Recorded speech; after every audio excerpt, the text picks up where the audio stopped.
Shalom Bapak Ibu Saudara yang dikasihi Tuhan. Hari ini kita akan mengikuti ibadah umum Adventnya kedua, minggu pertama di bulan Desember 2021. Sebelum kita mulai ibadah kita, ada beberapa pengumuman ibadah dan persekutuan dalam sepekan ini yang perlu kita perhatikan.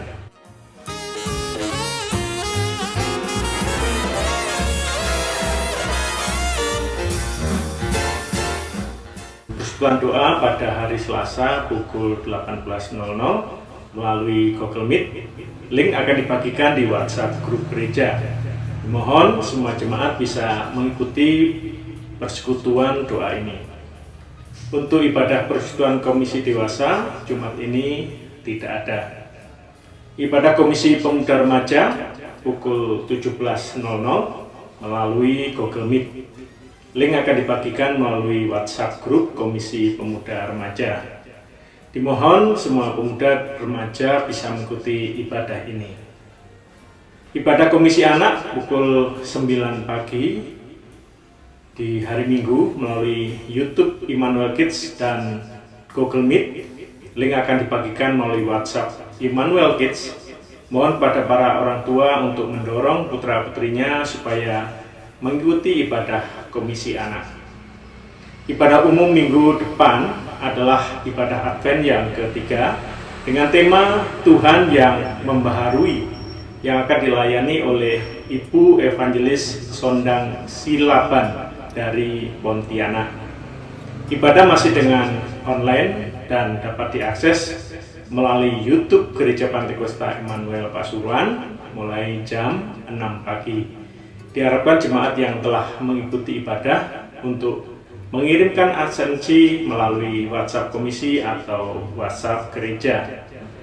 Menjelang Natal pada bulan Desember, panitia akan mengadakan acara Natal dan pembagian bingkisan untuk jemaat lansia. Masih diberikan kesempatan bagi jemaat yang memiliki kerinduan untuk turut berbagi berkat, dapat memberikan persembahan khusus Natal melalui rekening persembahan gereja dengan menambahkan angka 25 pada akhir nominal persembahan. Pada tanggal 25 Desember 2021 tidak ada ibadah, tetapi ada pesan Natal bagi jemaat, dapat diakses di YouTube gereja mulai jam 6 pagi. Pada tanggal 26 Desember 2021 hari Minggu akan diadakan ibadah perayaan Natal umum online melalui YouTube gereja mulai jam 6 pagi. Untuk jadwal ibadah sepekan ini, jemaat juga dapat membacanya melalui warta gereja yang ada. Diimbau jemaat untuk turut aktif berdoa dengan pokok-pokok doa yang ada di warta gereja. Demikian pengumuman gereja minggu ini. Tuhan Yesus memberkati kita semua. Amin. Untuk selanjutnya kita berdoa untuk memulai ibadah kita yang akan dipimpin oleh Ibu Gembala.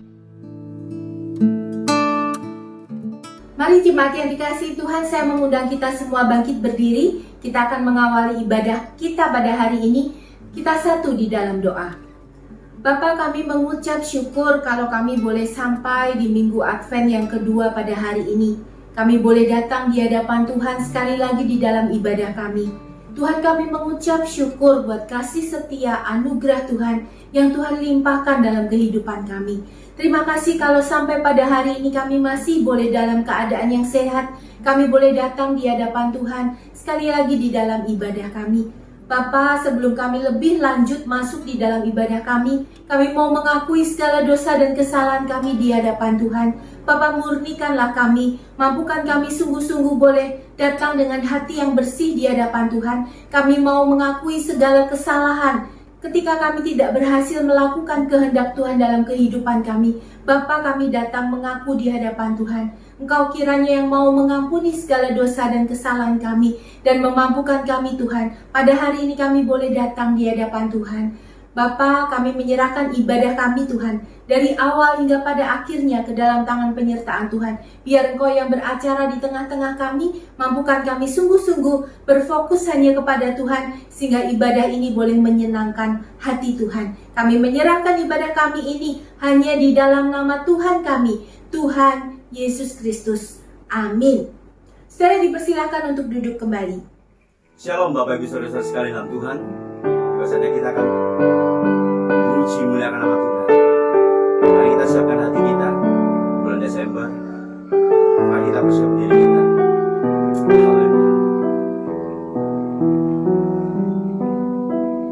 Haleluya. Mendekat padamu, tinggal di dalammu, menikmati anugerah kasih-Mu, hidup dalam kehendak-Mu. Ku tak ingin jauh dari-Mu, Tuhan. Bawaku ke tempat kediaman-Mu, biarkanlah Roh-Mu tinggal di dalamku, di bait suci-Mu. Padamu, mendekat padamu, tinggal di dalammu, menikmati anugerah kasih-Mu, hidup dalam kehendak-Mu. Ku tak ingin jauh dari-Mu, Tuhan. Bawaku ke tempat kediaman-Mu, biarkanlah Roh-Mu tinggal di dalamku, di bait suci-Mu. Tak ingin jauh dari-Mu, Tuhan. Bawaku ke tempat kediaman-Mu, biarkanlah Roh-Mu tinggal di dalamku, di bait suci-Mu, bait suci-Mu.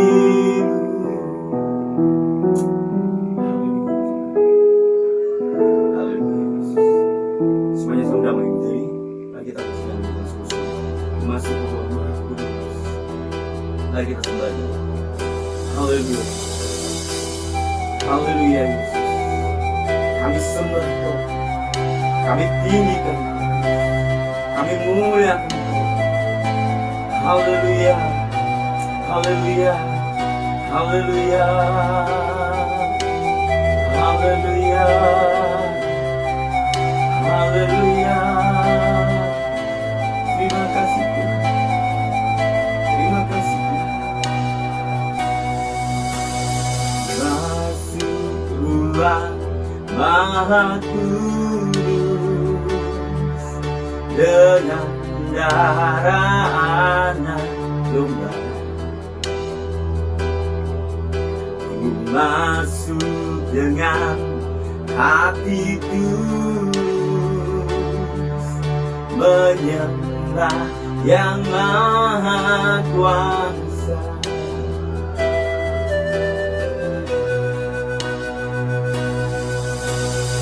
Masuk ruang Maha Kudus dengan darah Anak Domba. Masuk dengan hati tulus, menyembah Yang Maha Kuasa. Ku menyembah-Mu,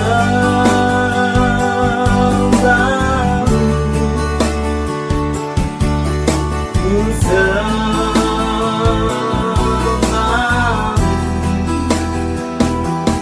ku menyembah-Mu,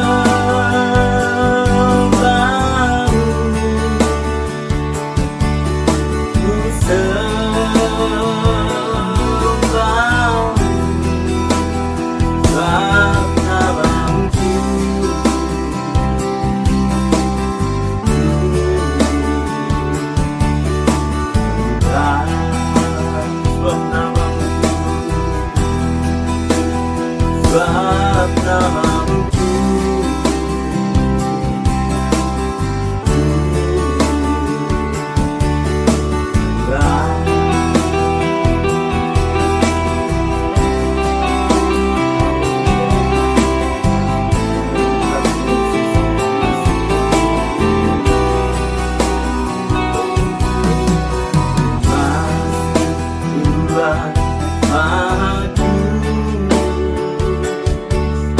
dengan darah domba, masuk dengan hati tulus, menyembah yang maha kuasa,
Haleluya. Berikan sorak-sorai yang terbaik buat Tuhan. Mari kita pujikan pujian Natal ini. Pasti kita semua tahu. Hai mari berhimpun. Haleluya.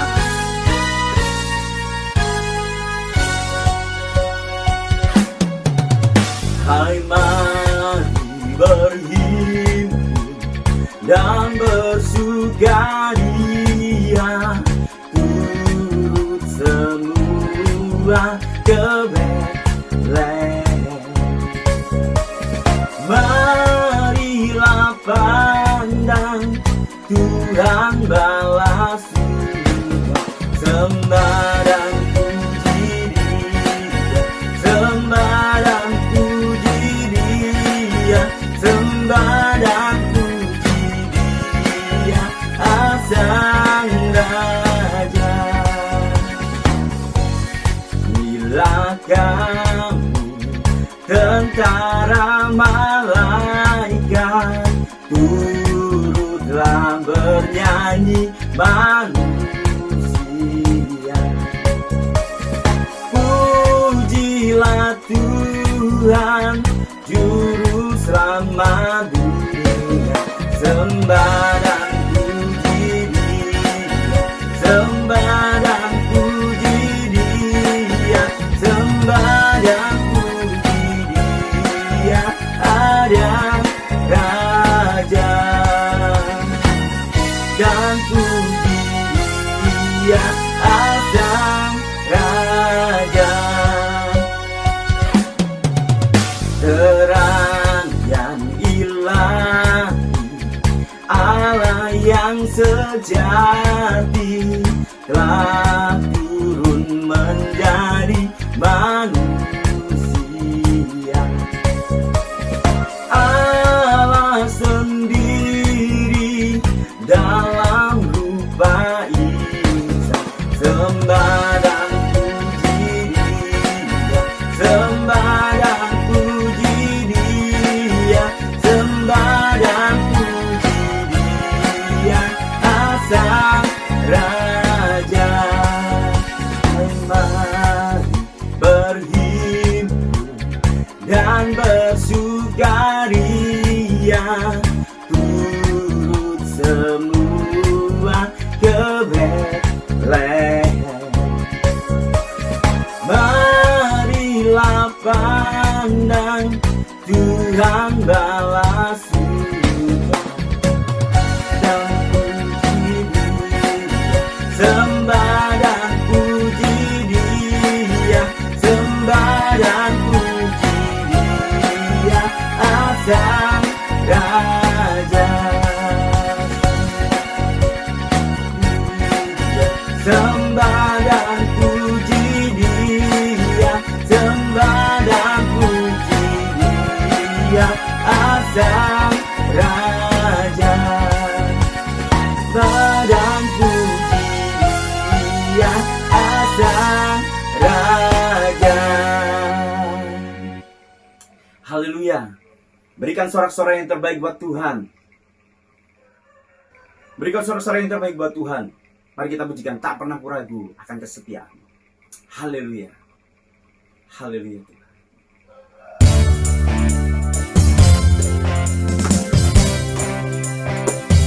Haleluya. Haleluya.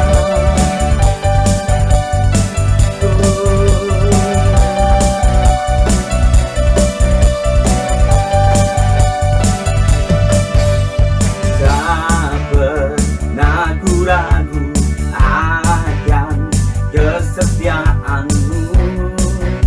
Kau pegang hidupku sepenuh jiwaku. Ku yakin dan percaya Kau tuntun langkahku.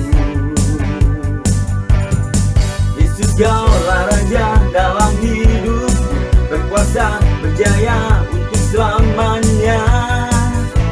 Hanya Kau Tuhan, sumber kekuatan, kuasa-Mu tercurah bagiku senantiasa.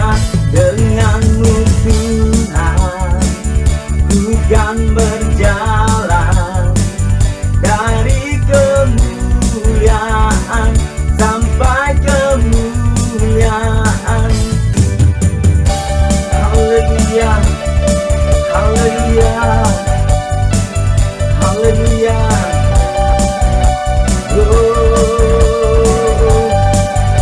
Tak pernah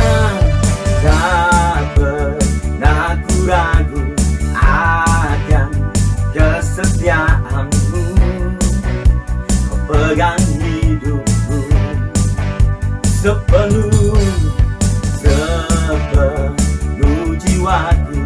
Ku yakin dan percaya Kau tuntun langkahku.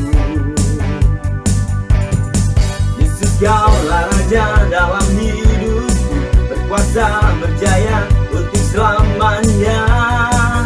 Hanya Kau Tuhan, sumber kekuatan, kuasa-Mu tercurah bagiku senantiasa. Dengan-Mu Tuhan, ku kan berjalan dari kemuliaan sampai kemuliaan. Hanya Kau Tuhan,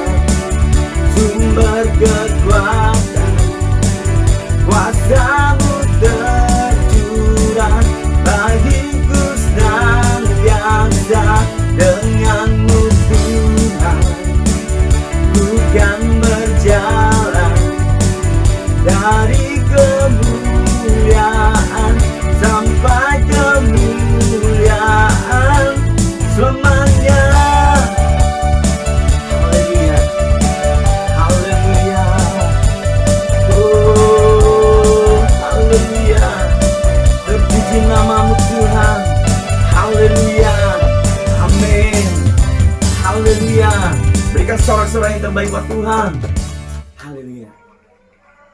Mari, tiba saja kita akan memberikan persembahan. Mari kita siapkan yang terbaik buat Tuhan. Berikan yang terbaik. Mari kita cukup.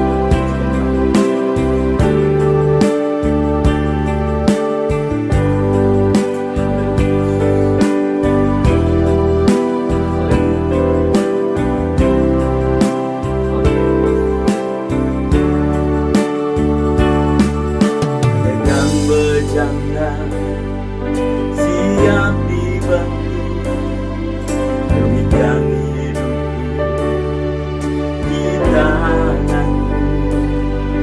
Dengan urapan kuasa Roh-Mu, ku dibaharui selalu.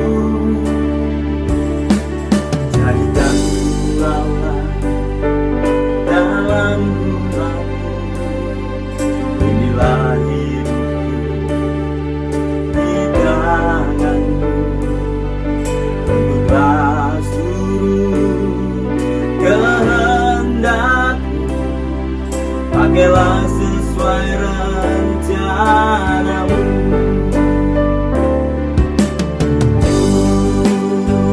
Mau seperti-Mu, Yesus, sempurnakan selalu dalam segenap jalanku, memuliakan nama-Mu.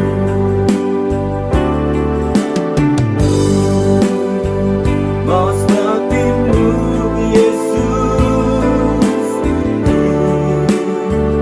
sempurnakan selalu dalam segenap jalanku, memuliakan nama-Mu.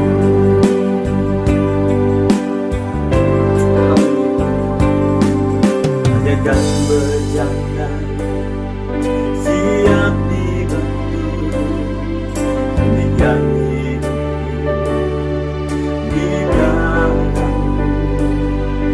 Dengan urapan kuasa Roh-Mu, ku dibaharui selalu. Jadikan ku Allah dalam rumah-Mu, inilah hidupku di tangan-Mu. Bentuklah seluruh kehendak-Mu, pakailah sesuai rencana-Mu.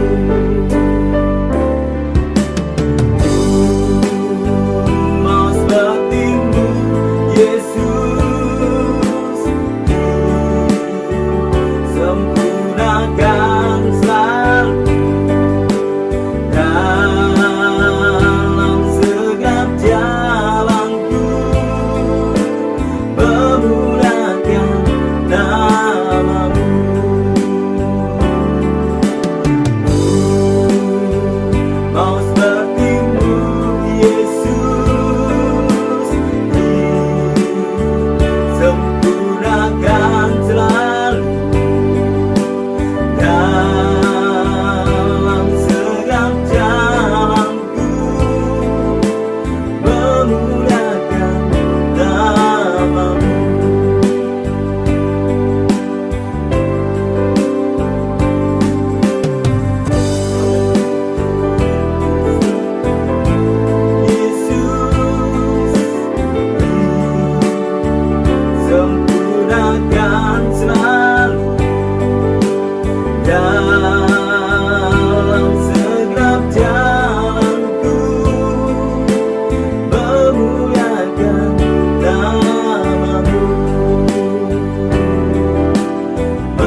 Mari sekali lagi kita satu di dalam doa sebelum kita bersama membaca dan merenungkan firman Tuhan. Bapa di dalam surga, kami mengucap syukur. Pujian sudah kami naikkan di hadapan Tuhan. Bapa, biarlah Engkau berkenan atas puji-pujian kami. Engkau Tuhan yang layak untuk kami puji dan kami agungkan. Engkau layak untuk kami muliakan Tuhan.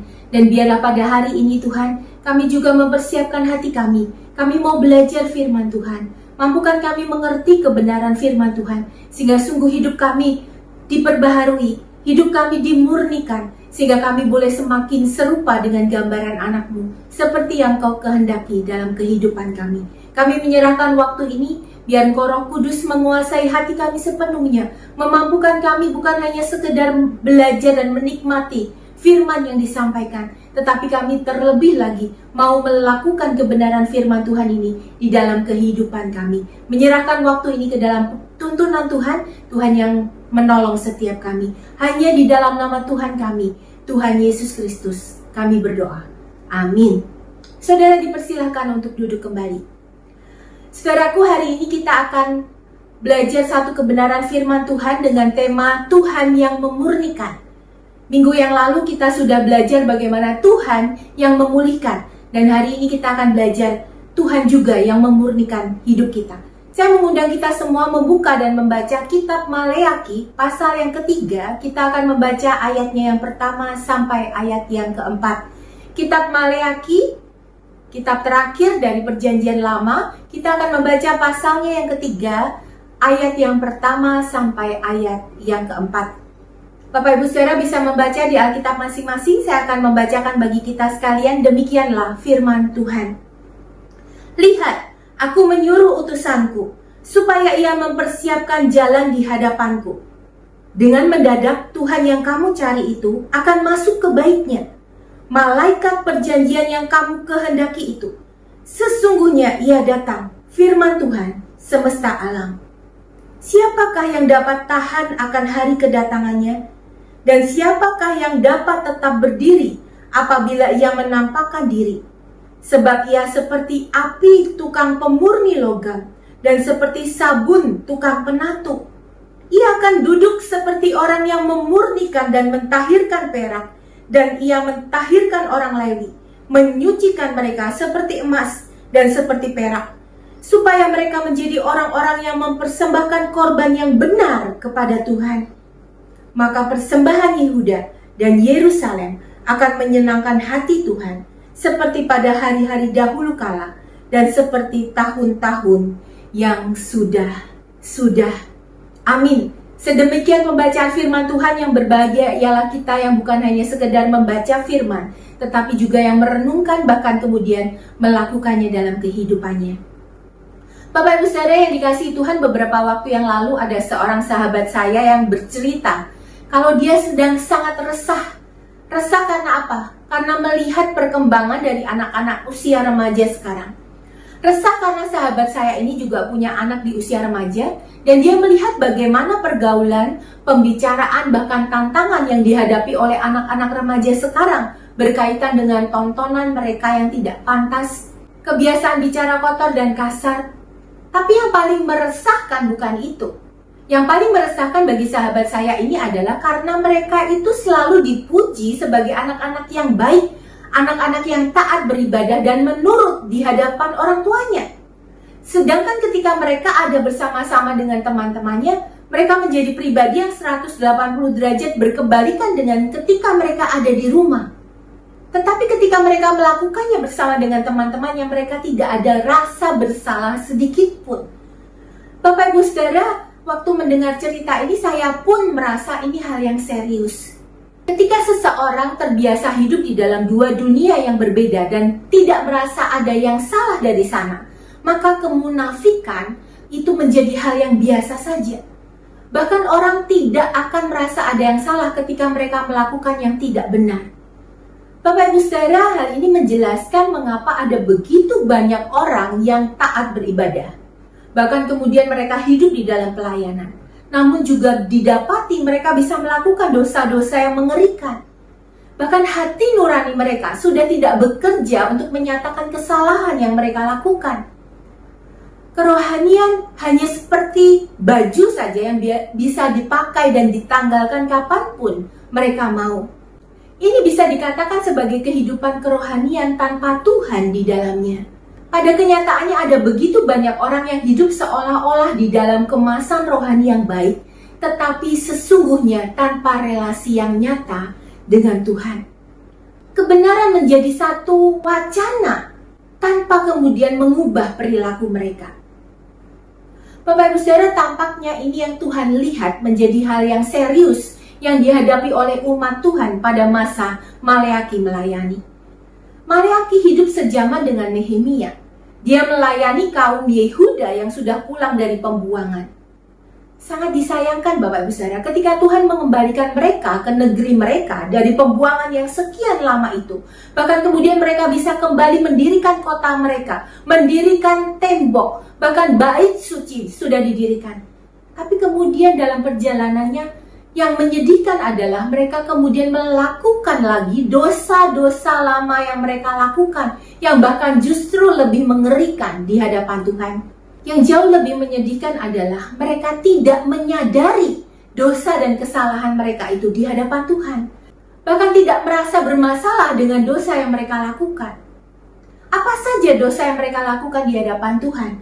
Bapak Ibu Saudara, kalau kita mau mencermati kitab Maleaki, kita bisa dapatkan di pasal 1 ayat 6 sampai ayat yang ke-14, di situ dikatakan bahwa mereka mencemarkan korban persembahan mereka. Mereka menghina Tuhan dengan membawa binatang yang cacat dan sakit untuk dipersembahkan kepada Tuhan. Mereka menganggap seolah-olah Tuhan tidak keberatan dengan apa yang mereka lakukan itu. Yang kedua, para imam mengajarkan hal yang sesat dan ketidaksetiaan. Itu bisa kita temui di pasal yang kedua ayat 1 sampai ke 9.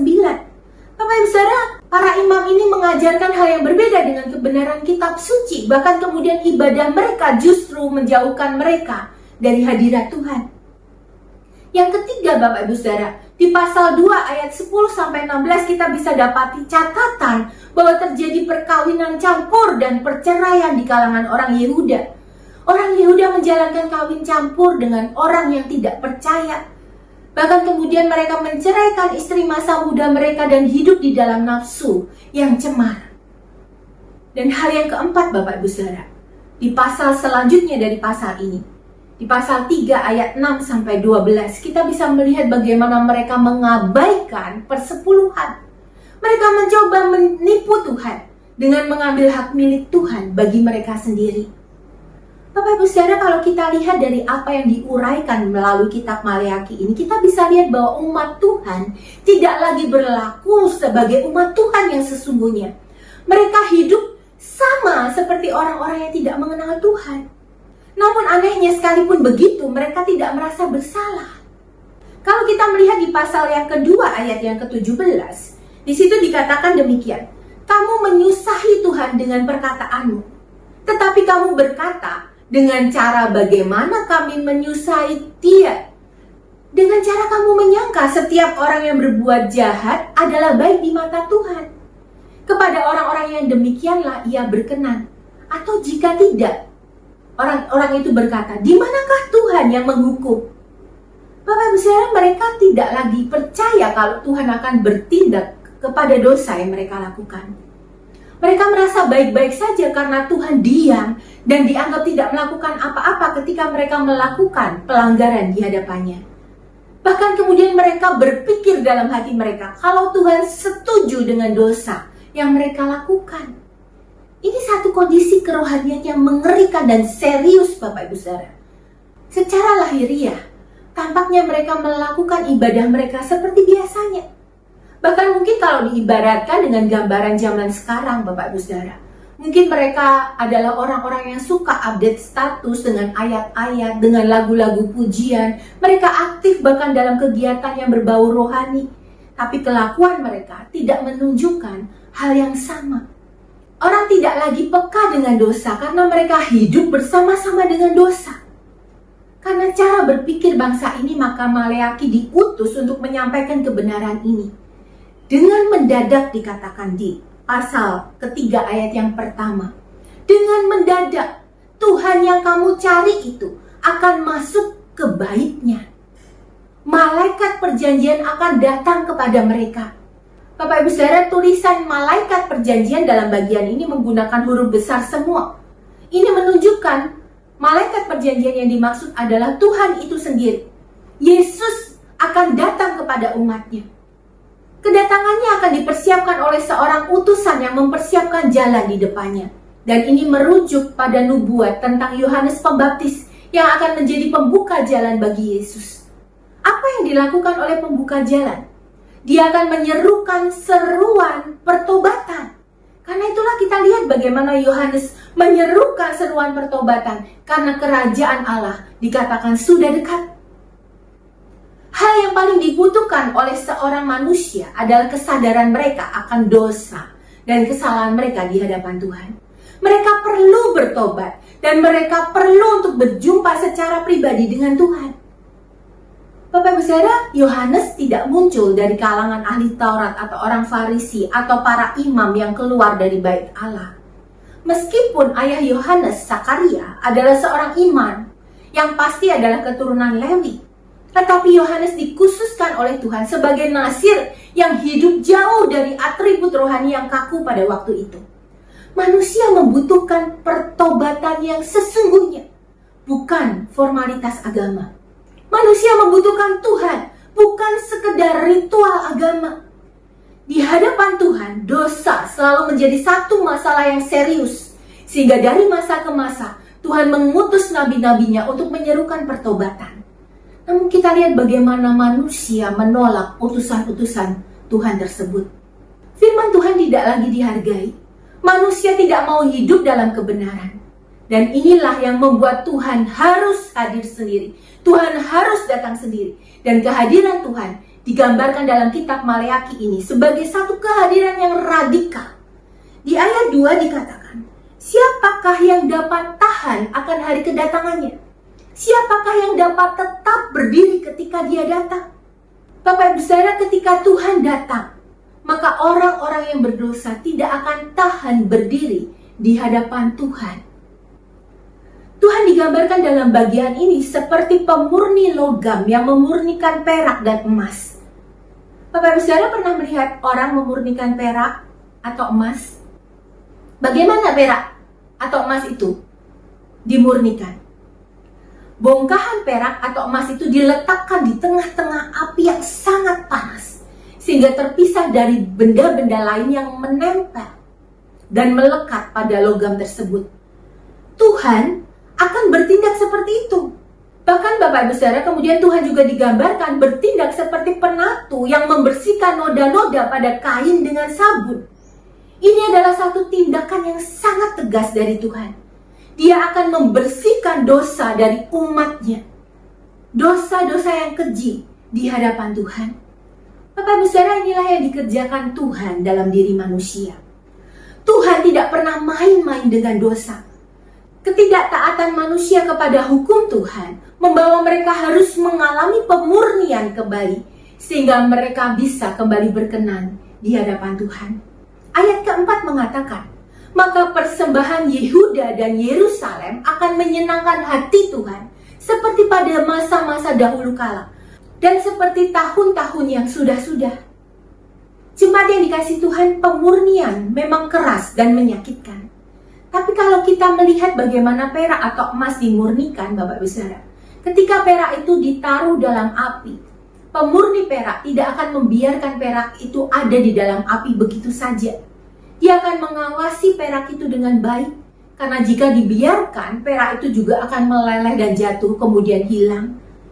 Dia akan mengikis kotoran-kotoran sedikit demi sedikit dan hal yang tidak diinginkannya, sehingga dia hanya mendapatkan nanti logam yang murni, perak atau emas yang murni itu. Seorang penatu juga tidak bermaksud merusak pakaian dan kain yang dicucinya, bukan?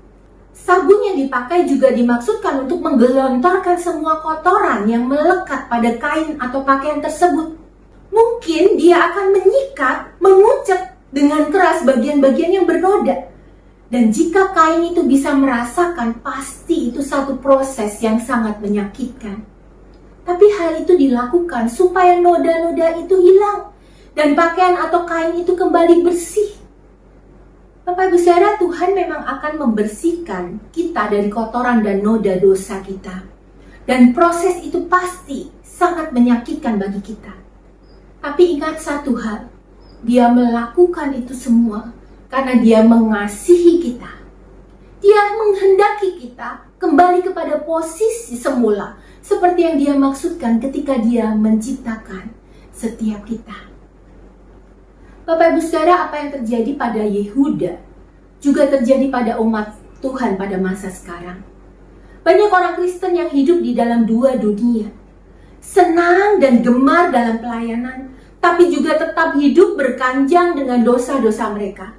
Menikmati dosa tanpa rasa bersalah, tapi juga tekun di dalam ibadah-ibadah mereka. Banyak orang yang hidup dalam kasih yang palsu, kasih yang ditunjukkan hanya di luar, namun dalam hatinya menyimpan dan merencanakan banyak kejahatan terhadap sesamanya. Memperkatakan firman, tapi tidak menghidupi kebenarannya. Tapi kemudian anehnya banyak orang yang berpikir bahwa Tuhan diam melihat semua perilaku umatnya ini. Bapak Ibu Saudara, kita tidak boleh lengah. Karena di dalam 1 Petrus pasal yang keempat ayat yang ke-17, mari kita buka bersama 1 Petrus pasal yang keempat ayat yang ke-17. Di situ dikatakan demikian. Penghakiman akan dimulai dan pada rumah Tuhan sendiri yang harus pertama-tama dihakimi. Bapak Ibu Saudara, umat Tuhan tidak luput dari proses pemurnian dari Tuhan. Justru umat Tuhanlah yang harus terlebih dahulu mengalami proses dimurnikan, supaya pada akhirnya mereka nanti dapat dipakai memberitakan penghakiman Tuhan kepada semua orang. Saudara yang dikasihi Tuhan, ketika Tuhan masih menegur kesalahan kita, baik itu melalui firman Tuhan atau melalui pergumulan dan pembentukan karakter yang Tuhan kerjakan, bersyukurlah. Karena berarti Tuhan sedang memurnikan kita, memproses kita. Tuhan tidak akan pernah membiarkan kita terus-menerus ada di dalam dosa-dosa yang menjauhkan kita dari kasih karunia Tuhan. Bapak Ibu Saudara, pada masa Advent ini kita diingatkan kembali bagaimana sikap kita di hadapan Tuhan. Apakah kita sungguh-sungguh rindu untuk dimurnikan oleh Tuhan? Seorang anak Tuhan yang sejati tidak akan senang mendapati hidupnya berbeda dengan kebenaran yang seharusnya dia hidupi. Seorang anak Tuhan yang sejati tidak akan senang ketika mendapati bahwa hidupnya sedang mendukakan hati Tuhan. Saudaraku, justru ketika kita menyadari masih ada begitu banyak firman Tuhan yang tidak kita pahami. Kalau selama ini kita tidak bergumul melakukan firman Tuhan, maka mungkin kita sedang ada dalam kondisi kerohanian yang kering di hadapan Tuhan. Saudara-saudara, sekalipun kita memang belum beribadah di gereja, bukankah di tiap Selasa kita mendengar firman Tuhan? Hari Jumat ketika ada komisi dewasa, di hari Sabtu ketika ada komisi remaja dan pemuda, dan bahkan anak-anak pun tidak luput dari pemberitaan firman Tuhan. Mereka pun mengikuti ibadah anak pada hari Minggu. Di hari Minggu tetap firman Tuhan diberitakan kepada setiap kita. Yang menjadi pertanyaannya adalah, apakah kemudian ada kerinduan dari diri kita sendiri untuk melakukan firman Tuhan yang sudah kita dengarkan itu? Mana yang lebih sering terjadi, Bapak Ibu Saudara? Kita mengkritisi cara ibadah, WL-nya, yang menyampaikan firman Tuhan, mengeluh dengan kondisi kita yang sekarang yang belum juga onsite, atau kita dengan tekun belajar firman Tuhan selagi firman Tuhan masih dipercayakan kepada setiap kita. Apakah kita mencatat firman Tuhan, bahkan kemudian berusaha melakukan firman Tuhan itu dalam kehidupan kita? Mana yang Tuhan jumpai ada pada diri kita? Apakah kita adalah orang yang bergumul dengan karakter yang tidak sesuai dengan firman Tuhan? Atau kita adalah orang yang cuek dengan kondisi diri kita sekarang? Kalau kita adalah orang-orang yang sadar diri kita kurang sesuai dengan apa yang Tuhan inginkan, apa yang seringkali kita lakukan? Mencari kesalahan orang lain yang kita anggap dan kita nilai lebih parah kondisinya daripada kita? Atau kita memaklumi diri kita dengan banyak alasan? Ya, aku begini kan karena orang tuaku begini. Aku begini kan karena gerejaku begini. Aku begini karena ada banyak orang melakukan yang tidak adil terhadapku. Aku seperti ini karena hidupku tidak sebaik orang lain. Nasibku tidak sebaik orang lain. Dan akhirnya kita tidak bertumbuh dalam karakter. Justru kita menumbuhkan karakter kita yang selalu mencari kesalahan orang lain. Jika itu yang terjadi, sebenarnya kita sedang menolak proses yang Tuhan berikan untuk memurnikan kita. Bapak Ibu Saudara, mari kita buka bersama Ibrani pasal yang ke-12, ayat yang ke-5 sampai ayat yang ke-8. Kita buka Ibrani pasal yang ke-12, ayat yang ke-5 sampai yang ke-8. Di situ dikatakan demikian. Dan sudah lupakah kamu akan nasihat yang berbicara kepada kamu seperti kepada anak-anak? Hai anakku, janganlah anggap enteng didikan Tuhan, dan janganlah putus asa apabila engkau diperingatkannya. Karena Tuhan menghajar orang yang dikasihinya, dan ia menyesah orang yang diakuinya sebagai anak. Jika kamu harus menanggung ganjaran, Allah memperlakukan kamu seperti anak. Di manakah terdapat anak yang tidak dihajar oleh ayahnya? Tetapi, jikalau kamu bebas dari ganjaran yang harus diderita setiap orang, maka kamu bukanlah anak, tetapi anak gampang. Bapak Ibu Saudara, bagi kita yang sudah jadi orang tua, apakah kita senang ketika kita melihat anak-anak kita bertahun-tahun tetap sama seperti yang dulu? Kalau dulu mereka suka marah, kemudian tantrum begitu ya, waktu mereka masih usia 3 tahun, kemudian mereka bertumbuh sampai di usia yang 10 tahun tetapi masih melakukan hal yang sama. Apakah Bapak Ibu Saudara sebagai orang tua merasa senang melihat perilaku anak seperti itu?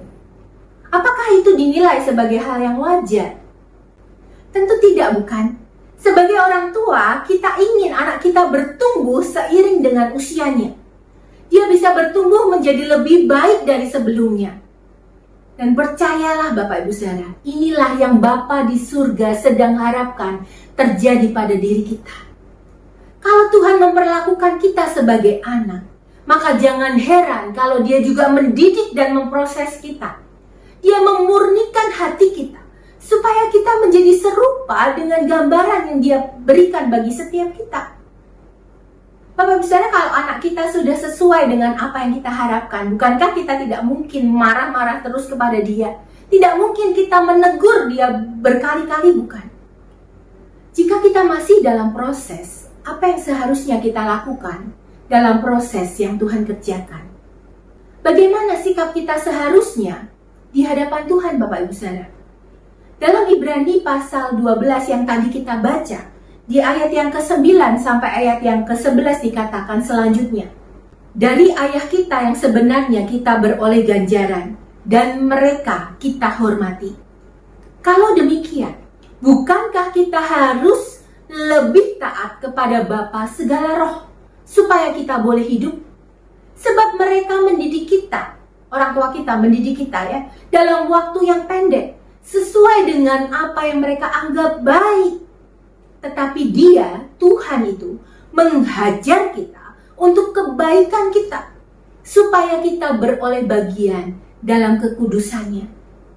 Memang tiap-tiap ganjaran pada waktu ia diberikan tidak mendatangkan sukacita, tetapi duka cita.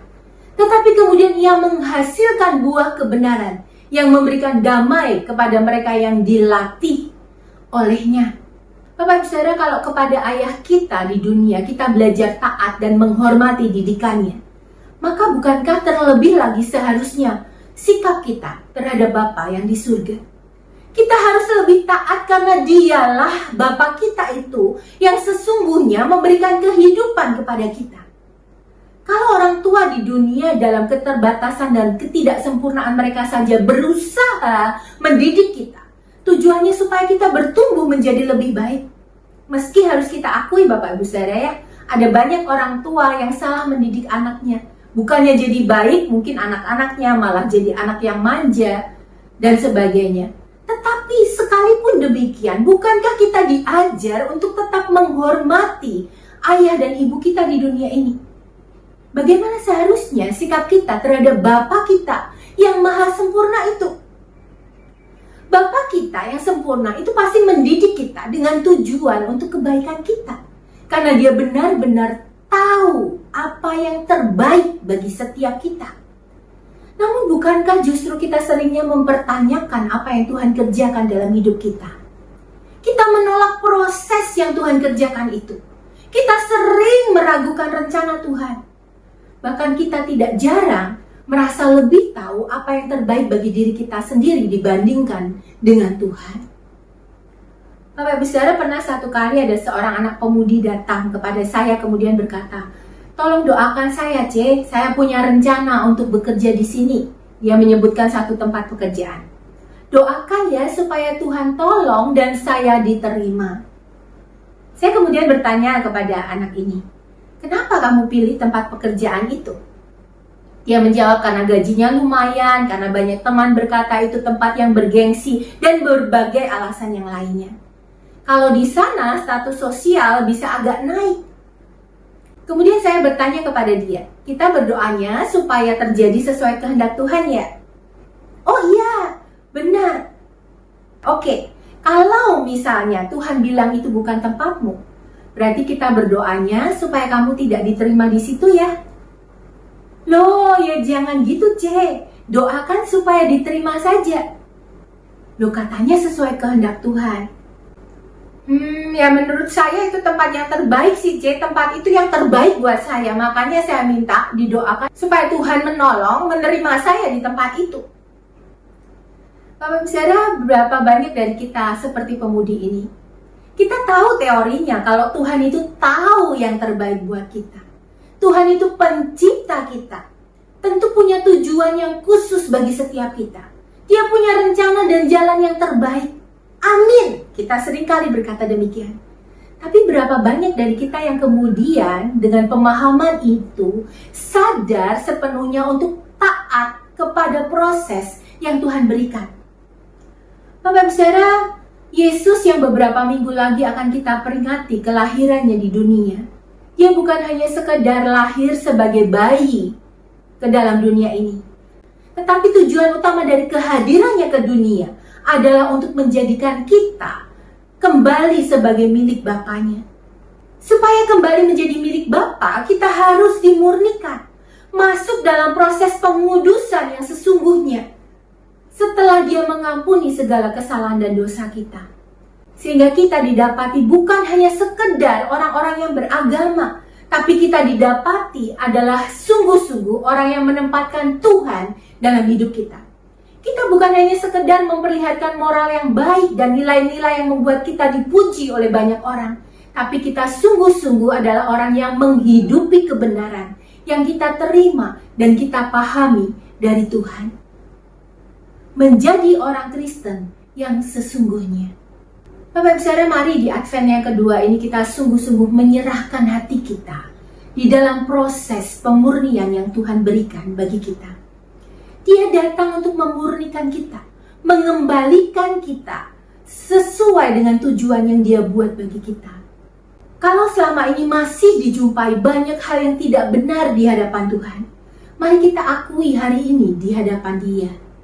Kalau masih ada banyak dosa yang kita simpan, bahkan kita nikmati, mari kita bawa di hadapannya. Serahkan itu untuk dibersihkan oleh Tuhan. Sekalipun itu menyakitkan buat kita, kita tahu kalau itu yang terbaik bagi kita.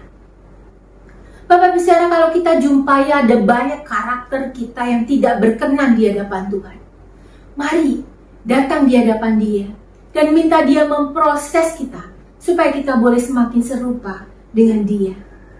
Biarlah orang yang mengenal kita sebagai orang percaya, sebagai orang Kristen, mendapati kita memang adalah orang percaya yang murni.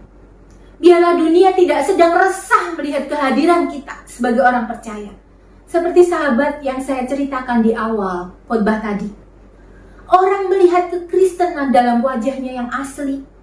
Dan mereka sedang sungguh-sungguh melihat Yesus ada dalam hidup kita.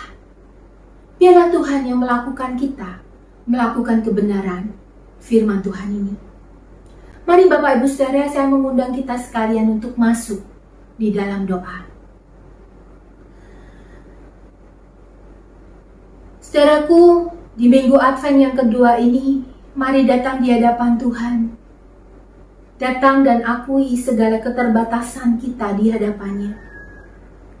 Saudaraku, mungkin ada begitu banyak dosa yang masih kita tutupi di hadapan orang lain, yang hanya kita yang tahu.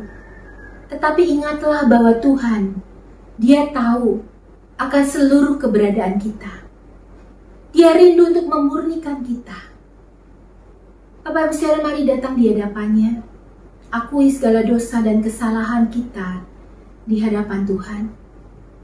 Minta Dia murnikan hati kita, memproses kita, sehingga sungguh kita menjadi orang-orang yang berkenan di hadapan Tuhan. Bapa, kami datang di hadapan-Mu hari ini Tuhan. Jujur kami harus mengakui di hadapan Tuhan, kami penuh kekurangan dan dosa. Tuhan, di minggu Advent yang kedua ini kami datang mengaku di hadapan Tuhan.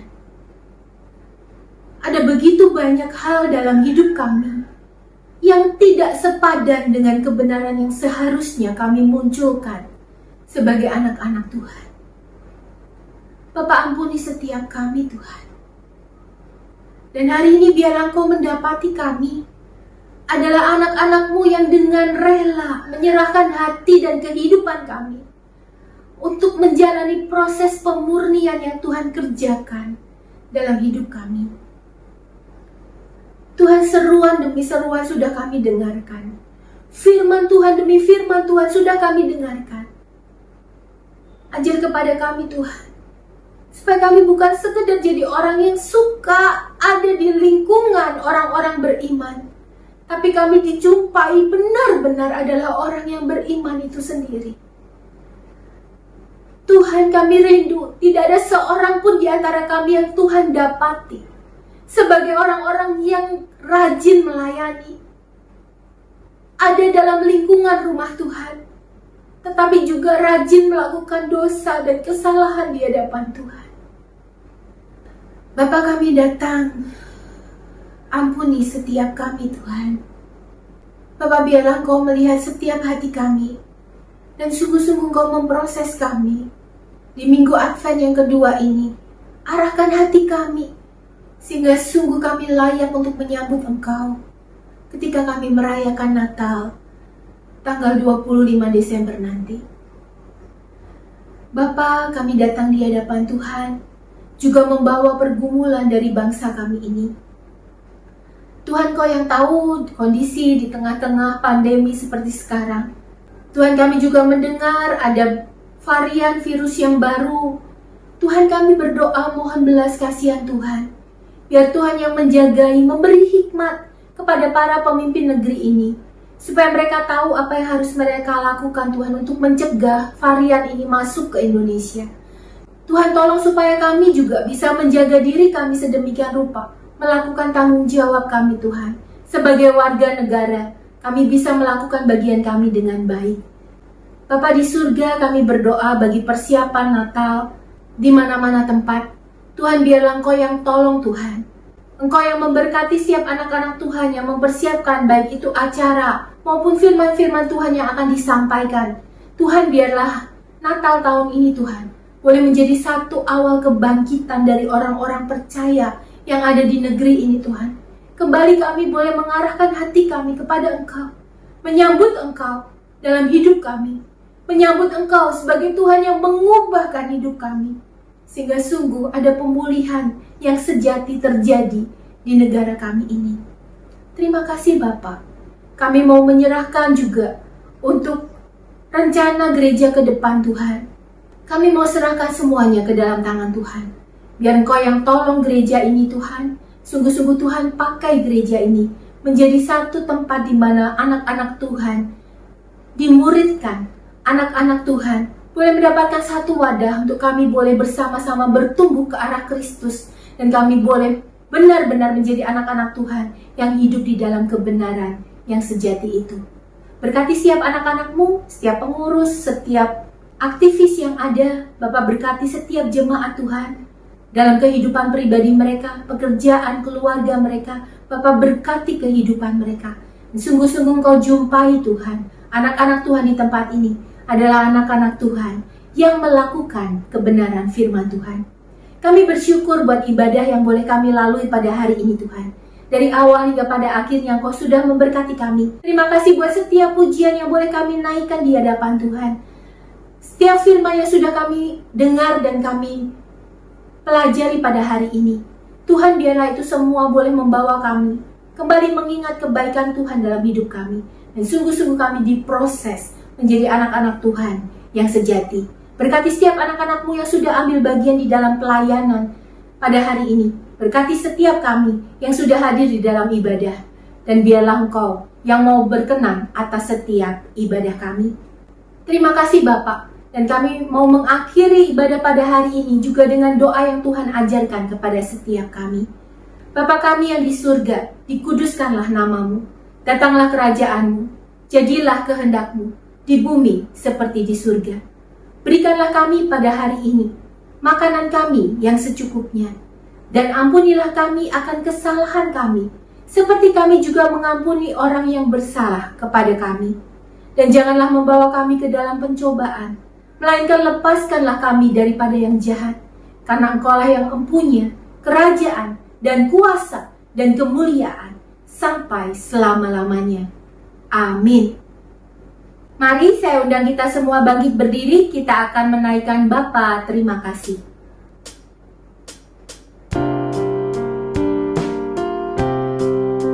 Bapa terima kasih.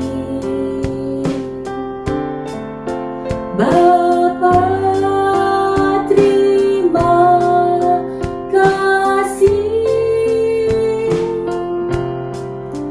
Bapa di dalam surga, ku berterima kasih. Amin. Mari angkat kedua tangan kita dan terimalah berkat Tuhan. Kiranya kasih setia dari Allah Bapa kita, penebusan pengorbanan Kristus Yesus Tuhan kita, penghiburan, kekuatan, ajaran, pemurnian dari Roh Kudus Tuhan kita, memberkati dan menyertai setiap kita, mulai dari saat ini hingga Maranatha, yaitu ketika Kristus datang untuk yang kedua kalinya. Biarlah yang percaya bersama saya sama-sama katakan, amin. Selamat hari Minggu, Tuhan Yesus memberkati setiap kita.